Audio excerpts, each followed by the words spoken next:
Giovanni, o también conocido como Juan Anelo Oliva, en su obra de 1631, Historias del Reino y Provincias del Perú, escribió los siguientes pasajes que describen la magnificencia del Sapa Inca Huayna Cápac y la construcción del misterioso laberinto subterráneo llamado Chincana. Al verse Huayna Cápac tan poderoso y gran señor, ordenó la construcción de grandes y magnificentes edificios en el Cusco. Uno de ellos fue el que los indios llamaron Chincana, un laberinto subterráneo del que pocos lograban encontrar la salida. Además, abrió caminos que llevaban a las fronteras y en ellas mandó a edificar fortalezas, puentes y otras estructuras que hasta hoy se conservan en el recuerdo.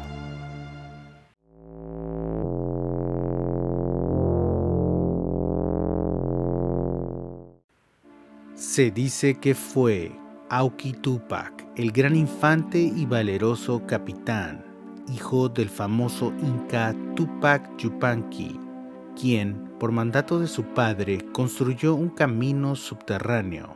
Este camino conectaba la fortaleza del Cusco, Sacsayhuamán, con el Coricancha, el sagrado templo del sol, la luna y las huacas.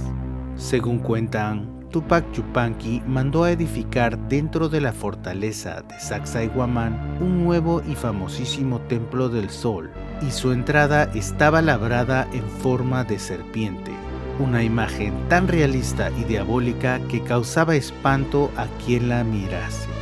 Por esa entrada se ingresaba al mundo subterráneo, también conocido como Ucupacha, para llegar al Coricancha.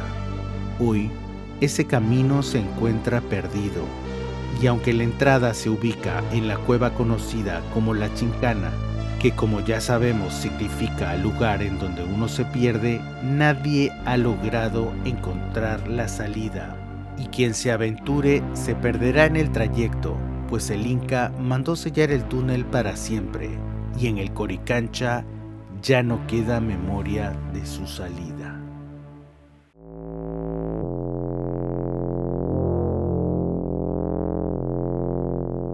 En la historia general de los jesuitas, al hacer la descripción de la ciudad del Cusco, se menciona que, al construir la iglesia de la compañía, se encontraron con una serie de dificultades, debido a que el terreno, que era parte de la casa de la compañía, estaba lleno de manantiales de agua. Cuentan que en otros tiempos estos formaban una laguna o pantano que los incas desecaron, extrayendo las aguas hacia el río Guatanay, y todo el tremendal lo cubrieron con cascajo llevado a mano, y de suerte que todo el terreno de la plaza quedó parejo y seco. Para salvar tan grandes dificultades de inestabilidad, tuvieron que hacer muchas obras subterráneas, consolidando el suelo con tablones y tapiales, recurriendo a una gran suma de losas, así como piedras labradas que sacaban de las fortalezas y otros edificios antiguos de los incas, materiales con los cuales afianzaron todos los cimientos. Todo ese trabajo se hizo sin tocar la célebre cueva del Cusco, que los indígenas llaman Chincana, la misma que fue construida por los reyes incas. Esta Chincana es profunda y atraviesa toda la ciudad por el medio. Su entrada o boca se encuentra en la fortaleza de Sacsayhuamán.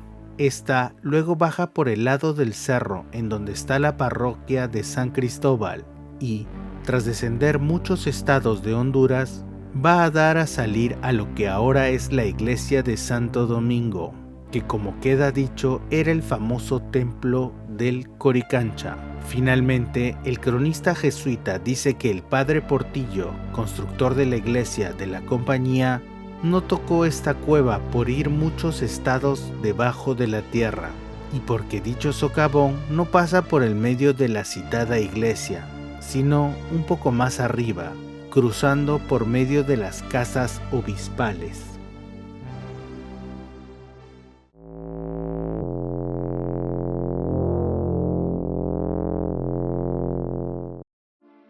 Desde niño, Garcilaso jugó con sus amigos en los laberintos de Sacsayhuamán, la obra mayor y más soberbia construida por los incas. Sus recuerdos son una mezcla agridulce. Por un lado, el asombro ante aquellas enormes piedras, y por el otro, la indignación al ver la destrucción del monumento años más tarde. Al cronista le costaba imaginar cómo lograron ese perfecto ensamblado de gigantescas rocas multiformes. Garcilaso nos describe que, pasadas las 3 murallas, se abría una plaza larga y angosta. Allí se alzaban 3 torreones fuertes, dispuestos en triángulo para dominar el sitio. Al principal de ellos, que estaba en el medio, lo llamaron Muyuj Marca, que quiere decir fortaleza redonda. De su interior brotaba una fuente de agua abundante, traída desde muy lejos por canales subterráneos. Nadie sabía por dónde entraba el agua. Era un secreto de estado que solo compartían el Inca y su Consejo Supremo. En aquel torreón se aposentaban los incas cuando subían a la fortaleza. Sus paredes resplandecían, adornadas de oro y plata, con figuras de animales, aves y plantas encajadas en los muros como si fueran tapicería real. Pero la maravilla no termina en la superficie. Debajo de los torreones, los incas habían labrado otro mundo bajo tierra.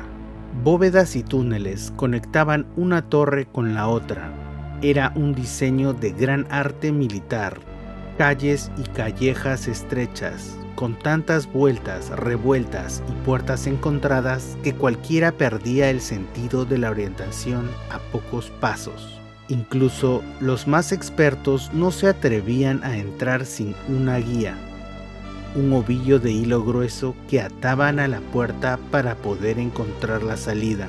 El propio Garcilaso relata su experiencia infantil. Cuando era niño, subí muchas veces a la fortaleza. Aunque el edificio ya estaba en ruinas, no nos atrevíamos a entrar en las bóvedas subterráneas, más allá de donde alcanzaba la luz del sol. Teníamos miedo de perdernos debido a las historias que los indígenas nos contaban.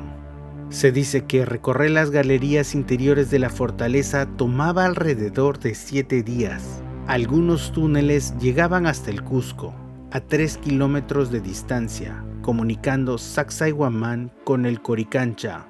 Otros túneles se adentraban hacia el mismo corazón de los Andes, sin saber exactamente a dónde conducían.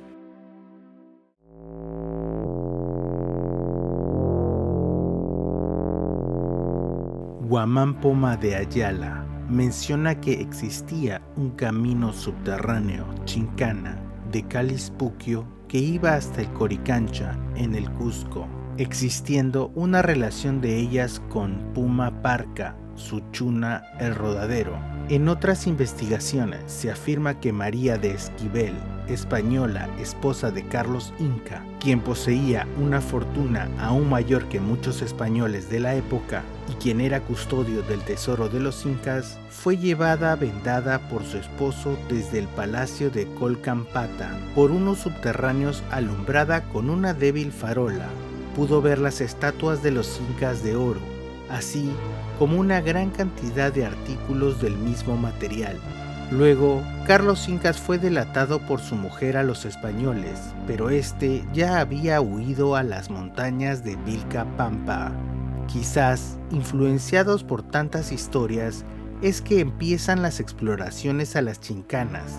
Uno de los informes más antiguos proviene del año de 1624.